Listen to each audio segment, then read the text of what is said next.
আসসালামু আলাইকুম, সবাই কেমন আছেন? চলে আসলাম আপনাদের সাথে আরেকটি ব্লগ নিয়ে। কালকে যারা আমার ব্লগটা দেখছেন তারা তো অবশ্যই বুঝতে পারবেন আমাদের বাড়িতে কিসের জন্য এরকম রান্নাবান্নার প্রস্তুতি চলতেছে। তো বড় মা চলে গেছেন আজকে ৪ দিন হয়ে গেল। দেখতে, দেখতে সময় কিভাবে দ্রুত চলে যায়, তাই না? যে মানুষটা ঈদের দিন পর্যন্ত ভালো ছিল, আমাদের সাথে কত সুন্দর সময় কাটাইছে, একদম আনন্দে ছিল। সকালবেলায় ঘুম থেকে উইঠাই দেখি বড় মা হাঁটতেছে। তো আমি জিজ্ঞেস করলাম, "বড় মা আপনি উইঠা গেছেন?" বলল যে, "হ্যাঁ, উইঠা গেছি।" এরপরে আমার পাশে বইসা অনেকক্ষণ গল্প করল। সবার গল্পই বড় মা করত। যখন হাঁটতো উনি নামাজ পড়তো, আগেও যখন আমি ঈদ করতে আসতাম।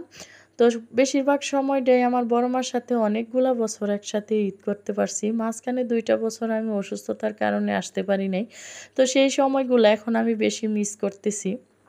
তো যাই হোক, তো এখন বড় মার সাথে এত কথা বললাম সারাদিন। আমরা ঈদের এত আনন্দ করলাম। সব যারা মিলে সব চাচীদের সাথে যাইয়া কাছে যাইয়া সালামি করে আসলাম। সবার সাথে গল্প করলাম। এরপরে বিকালবেলায় আমি কিশোরগঞ্জের উদ্দেশ্যে রওনা দিলাম। বড় মারে সালাম করলাম। বললাম যে, "মা যাইতেছি গা।" মা বলল যে, যাইতে নাই।" তো এরকমভাবে কথা-টথা বইলা আমাকে সিএনজি পর্যন্ত উঠাইয়া দিল। তারপরে শুনি বাসায় যেয়ে ব্যাগটা রাখার পরে খবর যায় বড় মা এই দুনিয়ার মায়া ত্যাগ করছেন। আল্লাহর ডাকে সাড়া দিয়ে উনি চলে গেছেন। তো এই খবরটা শোনার পরে আসলেই আর ঠিক থাকতে পারি নাই। কতটা যে কষ্ট লাগছে বলে বুঝাইতে পারবো না। আমরা তো ছেলের বউ, মেয়েরা সবাই তো স্বাভাবিকভাবে হয়তোবা চলবো একটা সময়।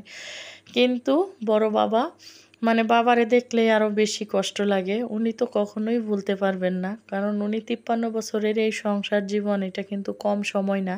একটা মানুষ যখন সুখে দুঃখে ছায়া হয়ে একটা মানুষের পাশে আসে, থাকে সবসময় ৫৩ টা বছর কাটায়, তখন তার জীবনের কতটা সময় পার করে দেয় সেই সংসার জীবনে, সেই মানুষটা যখন শেষ বিদায়ে চলে যায়, আমি এরকম ভাঙ্গা পড়া আর কাউরেই দেখি নাই।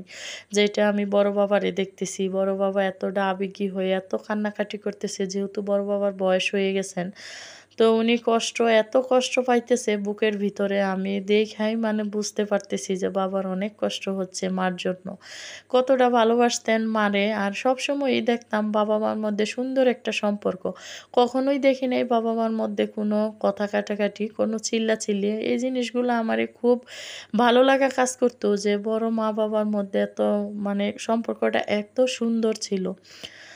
তো এখানে রান্নাবান্নার প্রস্তুতি চলতেছে। দেখেন ৪ দিনের রান্নাবান্না এখানে হচ্ছে। যারা কোদালি ছিল এদের জন্য, আর যারা গোসলে ছিল কিছু মহিলা, আর বাড়ির চাচারা আছেন, ছেলেদের বলা হয়েছে আরকি। তো ৩০ কেজি গরুর মাংস আনা হয়েছে। ৩০ কেজি গরুর মাংস রান্না করা হবে। আর খাবারের জন্য ব্যবস্থা করা হয়েছে মানে চাচীদের ঘরের ভিতরে, আমার আরেক চাচা শ্বশুরের রুমে আরকি।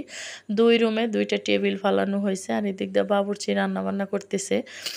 তো উনি রান্না করতেছে, আমি একটু ভিডিও করে রাখলাম। এগুলা স্মৃতি হিসাবে হয়তো একটা সময় দেখবো, আমার বাচ্চারা দেখবে। আর এদিক দিয়ে এই যে আমার ননাসের জামাই বইসা রইছে, এখানে আমার ভাসুর বসে আছে, আমার হাসব্যান্ডও বসে আছে। তো উনি হচ্ছে আমার বড় ননাসের জামাই। এরপরে হচ্ছে তারপরের জন্য ননাসের জামাই। তো এদিক দিয়ে ডালটা আবার বাগারে দিয়ে দিতেছে। তো ডালটাও রান্না করছে উনি। তো এখন সব শেষে উনি সবজি রান্না করবে, এরপরে ভাত বসাই দিবে। তো এক চুলায় যেহেতু রান্না করতেছে, উনি অনেক তাড়াহুড়া করতেছে। কারণ এক চুলাতে রান্নাতে একটু সময় লাগে। তো গরুর মাংসটা মোটামুটি হয়েই গেছে। এরপরে ডালটাও হয়ে গেছে। এখন দিবে শুধু সবজি আর ভাত। তো রান্নাবান্না তাহলেই শেষ হয়ে যাবে। আর এই তো আমার শ্বশুরবাড়ির এই মসজিদটা কিন্তু ৪০০ বছর আগের। এটা পারিবারিক মসজিদ। আর এই তো আমার চাচা শ্বশুরের বাড়ি, ঘর। আর এখন দুপুরে খাবারের সময় সব চাচারা নামাজ পইড়া চলে আসছে। তো ভাত হইতে একটু সময় লাগছে, সবাই বইসা গেছে। তো ভাতও দিয়ে দিছে টেবিলে, খাবারও চলতেছে। মোটামুটি মাশাআল্লাহ সবারই খাওয়া-দাওয়া শেষ। এখন আমরা ঘরের মেয়ে বউরা বইসা গেলাম আরকি। তো এদিক দিয়ে এই তো আমার ভাগনা মানে আমার বড় ননাসের ছেলে, এরপরে আরেক ননাসের মেয়ে, ওরাও দুষ্টামি করতেছে। আর আমার শ্বশুরও বইসা আছে। আমি একটু ভিডিও করে রাখলাম ওদের। তো এই তো নুসাইবাও বলতেছে আমাকে একটু ভিডিও করো। সবার সাথে ছোট্ট একটা ভিডিও। সবাই ভালো থাকবে।